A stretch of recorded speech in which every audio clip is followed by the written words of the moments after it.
Саламаттарбы телекөрүүчүлөр, сиздер Кыргызстан коомчулугунун арасында укуктук маданиятты көтөрүү максатында уюштурулуп аткан Данакер аттуу программабыздын алгачкы чыгарылышын көрүп жатасыздар. Бүгүнкү программабыздын алкагында инвесторлор менен жергиликтүү калктын ортосундагы мамилени кантип жакшыртуу керек, каршылашууларды кантип азайтуу керек деген негизги суроонун айланасында сөз кылмакчыбыз. Анда азыр биз теманы баштаардын алдында алгач экранга назар салып, чакан видео материалыбызды көрүп алсак, андан кийин талкуубузду улап кетебиз.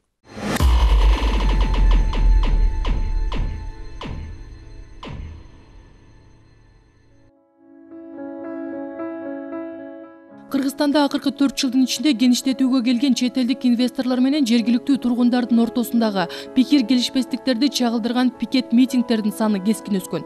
Албетте мунун баарын бир беткей мүнөздөөгө болбойт. Анын бир себеби катары инвестордук компаниялар айрым учурларда жергиликтүү калкты курал катары пайдалангандарын эл аралык ишкерлер кеңешинин төрагасы Темир Ажыгулов мындайча билдирди. Көп учурларда ошол сиз айткандай группалардын кызыкчылыгы жеке өзүнүн кызыкчылыгы болуп чыгат. Өзүнө ошол компанияга тендерге алуу, өзүнүн техникасын киргизем, же болбосо өзүнүн кишилеримди коем, ошого окшогон бир эми майда барат айтылбасын, бирок ошого окшогон жеке кызыкчылыктар да. Ушундан улам өзү ала албай калган үчүн, өзү өтпөй калган үчүн аны элди дүрбүлөтүшөт.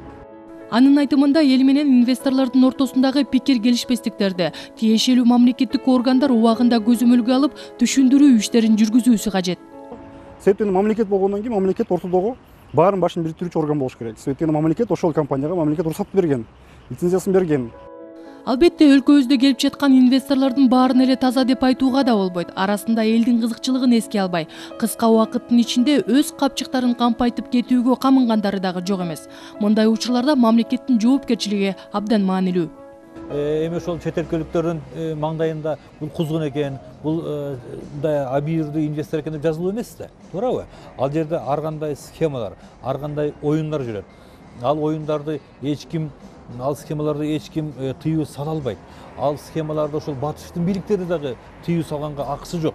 Кимдин мүмкүнчүлүгү жетет, кимдин таланты жетет, кимдин фантазиясы жетет. Жөндөмүнө жараша ошол проекттерди алар дагы сүрөөнгө алууга акылуу. Айланып келип эле бул жерде дагы жоопкерчилик кыргыз бийликтерине деп эсептейт. Айзада Дүйшөбаева, Асан Конушбеков, Атайын Данакер программасы үчүн.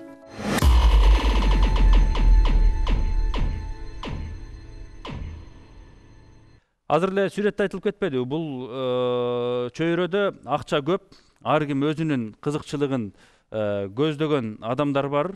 Балким ошол жергиликтүү деңгээлдеби, же республикалык деңгээлдеби. Алар ошол акчанын талашынан аркасынан улам ортодо эл эле же өзүнүкүн ала албай калат, же болбосо нааразычылыгы жаралат деп атат да. Негизги эле фактор ушулбу же өзгөчө себептери эмнеде? Биз ушу токен ишканаларынын арасында болгон жергиликтүү тургундар менен болгон конфликттерди жоюу боюнча 5 жылдан бери иштеп келе жатабыз. Эң биринчи маселе бул экология коркунучтары болуп эсептелет. Экинчи орунда бул деген жумуш менен камсыз кылуу. Бул жерде бул 9%га жакын да.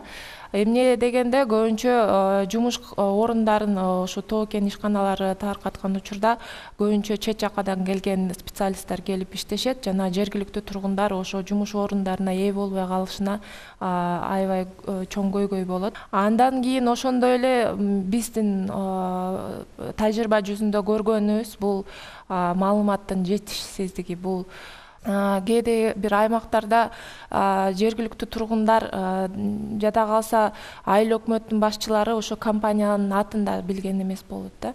Ошондуктан компания менен биздин мамлекеттик органдар толук деңгээлде маалыматты ошо жергиликтүү тургундарга жеткирүү бул эң алдыңкы биздин азыркы максатыбыз болуш керек. Биз 2015-жылы салыштыруу негизинде изилдөөнү жүргүзгөндө маалымат таркатуу боюнча көбүрөөк иш жүргөндүктөн кандайдыр мурдага караганда салыштырмалуу бул жерде кандай түшүнбөстүктөр, кандайдыр башкача эме айткандай туура эмес маалымат таркатылбай калды. Мамлекеттик органдардын иши бул жерде көрүнөт. Бирок бул конфликттерди азайта алды дегенге жатабы? Эми толук деңгээлде азайтууга азыркы учурда биз эч кимибиз ага айта албайбыз. Бирок кыскарды деп айтканга азыркы учурда болот. Себеби дегенде жанагы өтүп жаткан аукциондор, өтүп жаткан маалымат компаниялар бул жергиликтүү тургундардын катышуусу менен болуп атат. Бирок толук деңгээлде жоюлганы азыр дагы эрте айтканга.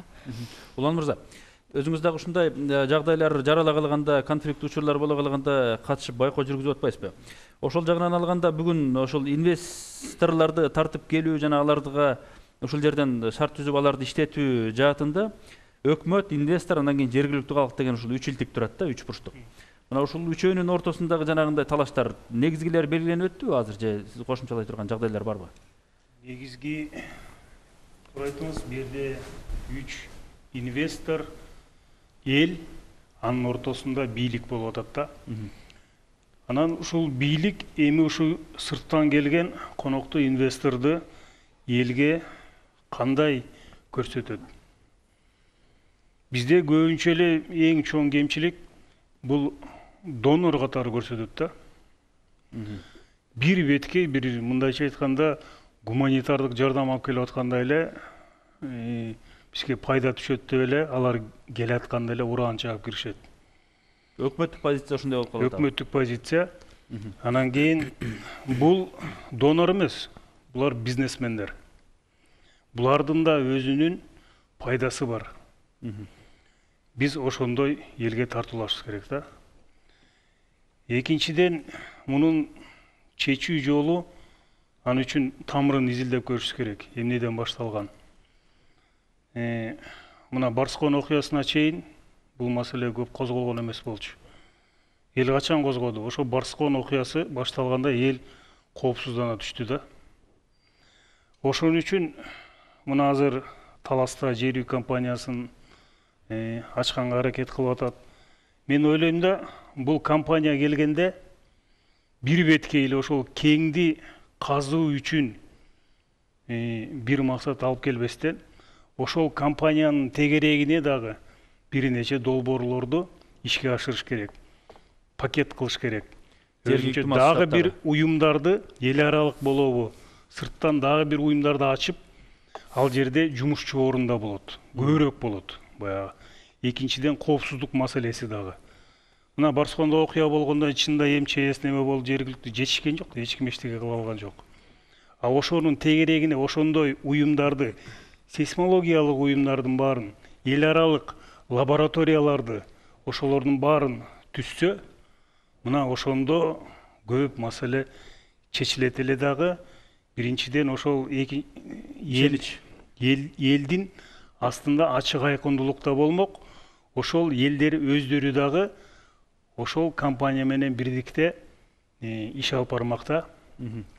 Марс, өкмөттүк позициянын жанагындай болуп атышы, бул эми инвестор келатканда айтарыбыз эмне? Бул инвестор келиш керек, иштеш керек. Булардын иши жакшы жүрсө, салык түшсө, жанагы кошумча каражат түшсө, бизге эле жакшы деген позицияны айтат өкмөт. Бирок жанагынтип образдуу алганда булар бизге саануу болот экен деген сыяктуу мүнөздүн пайда болуп калышына эмне? Ошол серепчилерге кошулам. Өтүп кеткен туура ошол азыркы иштерди жүрүш керек. Бул деген мисалы үчүн айтып атпайбызбы? Назгүл айтып кеткендей, акыркы учурда жана конкурс аукциондордун эле көп ошо мыйзамга киргизгенден көп өзгөрүүлөр болду да. Бул деген мисалы үчүн элдер көрүп атпайбы кирешеге канча болуп атканын. Мисалы үчүн 2015-жылды алсак эле 8 миллиард 112 миллион 12 миң акча киреше болду да Кыргызстангачы, могу конкурс менен аукциондордун жалпы саны. Анан биз чогуу иштеп атабыз серепчилер менен. Ар бир конфликтти ар кандай караш керек да. Түпкү тамыры улан айтып кетпеди, түпкү тамыры ар кандай болушу мүмкүн. Биз ошого да изилдөө жүргүзүп атабыз. Биз деген мисалы үчүн 2015-жылы 43 жолу чыгып келдик элеттерге, жерлерге барып Бул жылы 10 жолу чыгып келдик геология агенттиги 15-жылы. директор менен кошо. Жок, 16-жылы. 16-жылы. Сиз айтып аткан жанагы 1-2 жыл мурда кабыл алынган мыйзамдын алкагында жанагынтип аукциондорду ачык өткөрөлү дегенбиз, жергиликтүү элдин укугу көбүрөөк эске алынсын дегенбиз, алардын да катышуусун карайлы деген сыяктуу бир топ шарттарды өзгөртпөдүк беле. Ал дагы бир топ жылышты бериши мүмкүн, бирок өзүңүз айтканда мына 2-3 айдын аралыгындагы эле болгон жанагы нараазачылык ар кандай акцияларынын мүнөзү азыр эмнеге такалып атат азыркысы? Кээ бир жерлерде экологиялык кооптонуу бар.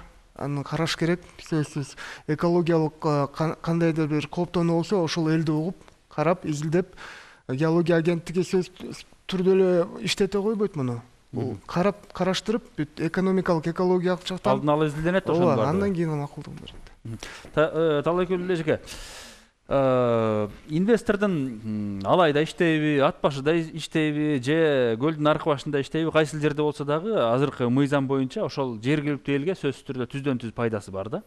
Биз баягы аймактарды өнүктүрүү жаатына ушуга көңүл бөлдүк эле. Ошондо деле азыркыдай бир карама каршылыктар басылган жок да. Мунун себеби биздин жергиликтүү калк ошонун таасирин көрбөй атабы, натыйжасын билбей атабы, же жанагындай түшүндүрүп айтып, чиймелеп картасын көрсөтүп берген иштер төмөн болуп атабы, начарбы? Абдан туура, жакшы суроо болду. Анткени мына көп жылдан бери Назгүл башында туура айтты. 12-жылдан бери анализдеп келсек, көпчүлүк жерде ушу тоо кен иштетип аткан компаниялар менен жергиликтүү калктын араздашуулары көбөйгөнү. Техникасын алып калып, же болбосо жолду тозуп коюшуп, же болбосо ишке мүмкүнчүлүк шарттарды түзүп бербей коюп, бирок ошолордон кийин улам бизде мына укуктук актыларда дагы өзгөртүүлөр киргизилди өкмөт тарабынан. Мыногу келишпестиктер, мен ойлойм, биринчиден бул маалыматты түз жеткирүү маселеси бизде аксап турган кези болсо керек. Анткени мына жергиликтүү жамаат тилекке каршы жанагы бизде тез-тез шайлоолор өткөрүлүп турат, башка учурлар болуп турат. Бизде көпчүлүк учурда маалымат туура жетпей калгандыгынан болот. Анткени биздин жергиликтүү өз алынча башкаруу жөнүндө мыйзамында ар бир айыл өкмөттүн башчысы же болбосо шаар мэриясынын башчысы, мэри келген учурда өзүнүн социалдык экономикалык өнүгүү программасын түзүшү керек. Ошол программалар түзүлгөндө кандай деңгээлде түзүлүп атат? Ушул биз айтып кетип аткан, биз камтыган маселелер ошол программада олтуруп атабы, олтурбай атабы? Же болбосо ошол программа жергиликтүү коом менен канчалык деңгээлде ачык аткарылганын маалымат жетип атат же жетпей атат? Бүт нерсе ошондон болуп атат. Мен ойлойм, биринчи кемчилик бул тилекке каршы кайра эле барып туруп такалып туруп биздин кадр маселесине барып такалат экен. Ушул жергиликтүү өз алынча башкаруу органдарыбыздын иштеп жаткан адистерибиздин билим деңгээли бул багытта. Анан биздин мыногу жогорку мамлекеттик деңгээлде кабыл алынып аткан укуктук актылар эмне себептен аткарууга түз жергиликтүү өз алынча башкарууга барганда алар бул маалыматты так билбейбиз дегенге чейин жетип атат. Социалдык өнүктүрүү баягы долбоору, мисалы үчүн жергиликтүү тургундар бийлик аркылуу ошол жактан түшүп аткан жергиликтүү фондко жана акчаны кандай жумшап атышат, компаниялар тарабынан берилип аткан акча кандай жумшалып атат, таласталып келөөрү. Жер үй компаниясына мисалы үчүн азыр дагы мен өткөндө барганда угуп калдым. Элге дагы акча таратып жатса мындай ачуу боюнча өткөндөй долбоорлорду ачыклады. Ким тарабынан? Бул өкмөт тарабынан, компания тарабынанбы иш кылып? Жок, бул жерде токтоп кетейин дедим эле. Жер үй боюнча бул жерде 340 миллион сом которулган. Талас областына бул деген 170 миллион Таластык областык райондук фонд, областын өнүктүрүү фондуна которулган 170 миллион сом бул деген Талас районунун өнүктүрүү фондуна которулган, жана 170 миллион Бекмолду айыл өкмөтүнө которулган. Бул жана конкурстун негизинде которулган акча бул жана жергиликтүү аймактарды өнүктүрүү фонддоруна которулуп, жана жергиликтүү бюджетке которулган. Жергиликтүү бюджетти Бекмолду айыл өкмөтү ал жанагы жергиликтүү өз алдынча башкаруу боюнча мыйзамдын чегинде которуш керек, сарпталыш керек. Жана калган областтык деңгээлдеги жана райондук деңгээлдеги бул акча каражаттары бул жанагы типтүү жобо фонддорду өнүктүрүү боюнча жобосунун негизинде сарпталыш керек да. Анан бул жерде фонддор боюнча айтып кеткен учурда биз ошо фонддор менен экономика министрлиги менен чогуу иштеп келе жатабыз. Бул жерде чындап эле бул типтүү жободо абдан көп дал келишпештиктер болуп атат. Өйдө турган мыйзамдар менен дал келишпештиктер болуп атат. Бирок азыркы негизгилери эмнеде? Бул ошол жана каражатты жумшоо, колдонуу жагындабы эмнеде? Негизгиси бул деген эң биринчиден бул деген бюджеттик мекеме. Эмне үчүн бюджеттик мекеме кылган? Себеби дегенде өзүңөр билесиңер, жана СКОЛ өнүктүрүү фонду бул деген бюджеттик эмес мекеме болуп калып, ал жерде кандай каражаттар кандай максаттарга кеткени белгисиз болуп калгандыктан булду бюджеттик кылышкан да. Эң негизги мен айтайын деген ушул болду да. Бу жерде ошол каражаттарды кандай туура багытта жумшасак көп маселе чечилет да, жанагы жумушсуздук да чечилет. Көптөгөн биз фабрикаларды, ар кандай ишканаларды ошонун негизинде ачып алсак, бул элди да алаксытат эле, мындайча айтканда. Экинчиден, жанагы компанияларга да бир кичине эл тарабынан ишенич болот эле да. А бул болсо буга чейин, мисалы үчүн жер үйгө буга чейинки компаниялар тарабынан элге канча деген ушундай акчалар жумшалып, мектептерди оңдогонго деп кетирди, социалдык жака жумшала берип, той өткөргөнгө, той өткөргөнгө да кетти чынында. Ошонун баары эл карызга батып калды. Компания ачылбай жатып, ошол эл карызга батып калды. Мына көйгөйдүн баары ушул жерде жатат да.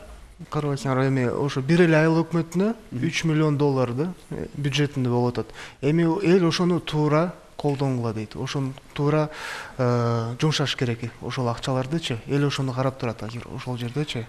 Эми ушул бул деген экономика министрлигине караштуу болот. Жанагы фонддорду түзүлүп, ошол фонддор аркылуу кетип атат. Анан мыйзам түрүндө жанагы коррупция болуп кетпеш үчүн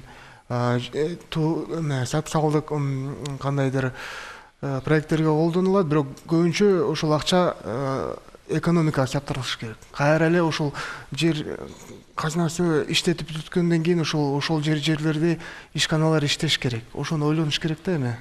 Ушул жерде дагы бир чоң көйгөй жатат да. Бул баягы жергиликтүү бийлик менен ушул долбоорду кантип ишке ашыруу. Азыркы учурда айыл эли менен мындайча айтканда бийлик үзүлүп калды. Себеби айыл өкмөттөрдү эл шайлайт. Эл шайлагандан кийин ал айыл өкмөт бийликти тоотпойт. Мындайча айтканда, эл айыл өкмөттөн барып сураган нерсени ал жалгыз айыл өкмөт аткара албайт. Анан жана каражат дагы ошондой болуп каралып калып атат да. Кайда кетип атат? Жерден жанагы биз ошол айыл өкмөттөрдү шайлоо системасын дагы бир оңдоп түзөбөсөк, ушул жактан дагы ушул долбоорду ишке ашырганга чоң көйгөй жатат да. Бул жерде кошумчалап кетким келет, себеби дегенде азыркы учурда башка райондук өнүктүрүү фонддоруна 287 миллион 3 жылдын ичинде топтолгон да. Бирок бул 40 райондун деңгээлинде алса, бул жетишпеген акча да. Себеби дегенде бул 3 жылда топтолгон. Азыркы учурда бир эле гана Тогуз-Торо районунда өнүктүрүү фонду каржыланып биринчи долбоорду алды. Ал жерде 2 комбайн алды да. Эми ушул жерде мен өтө басмалап кетким келет, себеби дегенде биздин азыркы учурда долбоорлор, айыл өкмөттөр берип жаткан долбоорлор бул күнүмдүк көйгөйлөрдү чечүү. Мисалы үчүн Тогуз-Тоrodо өзүңөр билесиңер, тоолуу аймак, ал жерде мындай кандай жанагы талаалар өтө чоң жок да. Ал жерге 2 комбайндын кереги канчалык экени бул чоң суроо да. Ошондуктан биздин айыл өкмөттөр ошо долбоорлорду иштеп жатканда булар деген жана биздин айткандай жергиликтүү өнүктүрүү программаларынын негизинде болуш керек. Бул программалар ошо жергиликтүү тургундардын көйгөйлөрүнө жооп берген программа болуш керек. Алар менен чогуу коомдук угуулар аркылуу иштелип чыгып, ошолордун негизинде болуш керек. Жана токен биздин гендерибиз өзү бүтөт бир күндөчү. Анан кийин азыркы учурда бүт алган каражаттарды коротуп коюп, эмки биздин муундарыбызга бузулган экология менен эчтеке каражаттар жок болуп калса, андан кийинки муундуга эмне калат деген көп суроолор болот. Келечектүү бир ишканаларды, системаларды, ишканаларды же болбосо ушу токенди иштетүүдө алдан түшкөн каражаттарды топтоп, аларды инвестиция кылып же кандай стабилизациялык фонд болобу, кандай болуш керек билбейм. Бул мамлекеттин суроосу да, бирок муну сактап калып, аны өнүктүрүү керек. Кайсы жакка сарпталыш керек ошол акча, каражат. Мисалы, ошол эле жергиликтүү региондордо, аймактарда инфраструктурасын оңдоо, же болбосо ошол жерде айрым чакан бизнестерди өркүндөтүү, өстүрүү, ошол жанагы Алмаз мырза сиз айткандай той өткөрүү башка жака деген ал жерде жазылган эмес. Толук эгерде ошол жобобуз толук кандуу иштеп чыга турган болсо, анда мен ойлойм кандайдыр бир алдыга силтеген кадамдарыбыз уланмак. Себеби элге көрсөтүш керек да, мына ушул ген иштегенден бери, ушул фондко түшкөн акчадан мына могу экил цех иштеп атат. Бул цехтен дагы биз кошумча салык алып атабыз деген сөз болсо, демек эл инвесторго болгон ишенимин арттыра баштайт, жаңыча мамиле кыла баштайт да. Мына ушул жерде дагы бир маселе бар. Жана айтып атпайбы сюжетте. Инвестор келгенден кийин ошол жерде иштей баштаганда өкмөт жоопкерчиликти алыш керек көп нерсеге деп атат да. Бирок ошол эле мезгилде өкмөт баягы борбордук аппарат жана өзүнүн тармактык бөлүмдөрү менен кызматташат. Экинчи булагы инвестор жеринде иштеп аткандан кийин жергиликтүү эл менен кантип кызматташат, кантип жашайт ошол жерде, кайрып ошол жактын суусун ичет деген маселе бар. Жооп берейин. Жер казынасынын мыйзамында 9-беренеде так жазылган 7-пунктунда ошо жерлерде калк менен арасында иш жүргүзүүнү бул жергиликтүү администрация менен жана өз алдынча башкаруу органдарына жумшалган. Бирок тилекке каршы көп суроолор боюнча дагы эле айтып атпайм, геологическийне барып атабыз. Ошол эле органдарга жардам берип түшүндүрүү жүргүзүп атабыз. Бардыгыбыз эле, негизи биздин агенттиктен башка. Жогору видеороликте айтып кеткен Темир мырза менен дагы мисалы үчүн азыр ошо ишкерлер ассоциация менен меморандум түзүп атабыз. Алардын көйгөйлөрүн билип, чогуу иштешели, чогуу чечимдерди кылалы деп ошол жанагы бириктирүүнү аракет кылып атабыз. Азыр ошондой жумуш жүрөт. Бул жерде эң негизгиси бул эми канча жылдан бери талкаланып келген нерсени эртең эле бир сүүрү жаза коюш мүмкүн эмес. Ушунун үстүндө дагы ушул эле компаниялар менен чогуу деле иштешсек болот. Мына ошого жакыныраак кылып туруп салыштырайынчы. Бата мыйзамы деличи, Бата долбоору. Инвестор келди. Инвестор келгенден кийин бизде кандай? Келип эле мамиле бийликке таянат дагы өзүнүн ишин элди ойлобостон эле аракет кыла баштайт. Ошол жергиликтүү тургундарды анализ жасап, жергиликтүү тургундар менен иш алып барып, жана мен жогоруда айтып кеткендей, бир топ пакеттен турган тегерегинде дагы шарттарды түзүп туруп, Бата долбоорун ишке ашырса, жергиликтүү тургундардан бата алып туруп, анан кийин ошолор менен бирге кол алыш иштешсе, мына ошондо чоң иштер жүрөт эле да. Мисалы үчүн ошондо биз ойлондук. Биз карадык кандай кылыш керек экен. Макул дедик, ошол жерлерге анан кимден макулдугун алабыз. Анан эл шайлаган депутаттар жана жергиликтүү депутаттар макулдугу менен иштеп атат. Алардын макулдугу жок, иш башталбайт. Анан Батаны айтып атабыз, ошол эле айылда экиге бөлүнүп, эки жак болуп аткандар бар да. Анан бир жактын батасын алып канда экинчи жактын батасын кантип алмак элек. Ошон үчүн мыйзамдуу түрдө биз киргизгенбиз. Мыйзамдуу түрдө жергиликтүү депутаттар макулдугу менен ошолор бергенден кийин гана иштер жүрө баштайт. Эл менен жергиликтүү кеңештин пикири биргелип, анан кийин жана макулдашуу аркылуу иштешүүгө кантип жетишсек болот. Бирдей жергиликтүү кеңештин миссиясы биз азыр парламенттик өлкөбүз. Парламенттик өлкө болгондон кийин жергиликтүү кеңеш жогорку кеңештен да бийигирээк туруш керек да бул жерде. Эң негизи биз тажрыйба жүзүндө көргөндө эң негизги бул деген биздин ошо 3 катышуучулар, ошо конфликттин катышуучулары өзүнө толук деңгээлде жоопкерчиликти албайт да. мисалы үчүн инвесторлор болсо жергиликтүү тургундарга мен силерге мындай жасап берем дейт, анын жарымысын жасап берет да, жарымысын жасабай коет.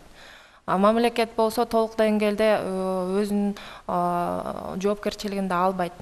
Мисалы үчүн айыл өкмөттөр жооп бериш керек деп коет, же болбосо чыгышат, бирок алар централдык госоргандар бүт айылдарды камтый албайт да, жетишпейт агачы. Андан кийин инвесторлорго лицензия бергенден кийин алардан жалаң гана төлөмдөрдү алышат, андан кийинки кандай болот, аны контролдоо мындай толук деңгээлде, күнүмдүк деңгээлде коюлган эмес да, себеби дегенде. Бирок бул жерде дагы жергиликтүү тургундар да, алар өзүнүн жоопкерчилигин да бериш керек. Мына биздин катышуучубуз, серепчибиз айткандай, алар алып мына бүгүн алып алабыз, эртең эмне болсо ошо болсун деген. Бирок бүт жерде эми кандай айтсам, алгандан кийин алга жооп бериш керек. Эгер сен тоок-кен ишканадан акчаны аласыңбы, же кандайдыр бир инфраструктураны куруп бер деп аласыңбы, анда сен ага иштөөгө шарт түзүп бергенге муктажсың да. Эгер албасаң, иштебейм десең, анда эчтеке албаш керек. Биздин мисалы үчүн жергиликтүү коомдор болгон пайданын баарын алышат, алганга аракет кылышат, алышат деп айтпайм, эми алганга аракет кылышат, бирок ошондой эле көбүнчө учурда кандайдыр бир бүт коомчулукка бул пайда түшпөйт, кандайдыр бир кишилерге эле түшүп калат да, саналуу эле кишилер алып калышат да. Бул деген көбүрөөк кыйкыргандар, көбүрөөк элди чогулткандар эле, ошол калган коомчулук эчтекеге ээ болбой калат да, анан ошон үчүн алар нааразычылык болот. Бул жерде, ушул жерде эң негизги ушул шарттарды ким жөнгө салышы керек? Бул жерде жөнгө салыш керек. Менин оюм боюнча мамлекет органдар адилеттүү түрдө бүт түшкөн пайданы адилеттүү түрдө бөлүштүрүү эң негизги. Себеби дегенде инвестор өзүнүн кеткен чыгымдарды актап алганга мүмкүнчүлүк түшүш керек. Мамлекет өзүнө пайда алыш керек, социалдык тармактарды каржылоо үчүн. Жана жергиликтүү аймактарда өзүнө кандай зыян келсе, ошо зыянга тете болгон каржылоону алыш керек. Ошого бүт мыйзамдуу да иштерин да түзүү керек.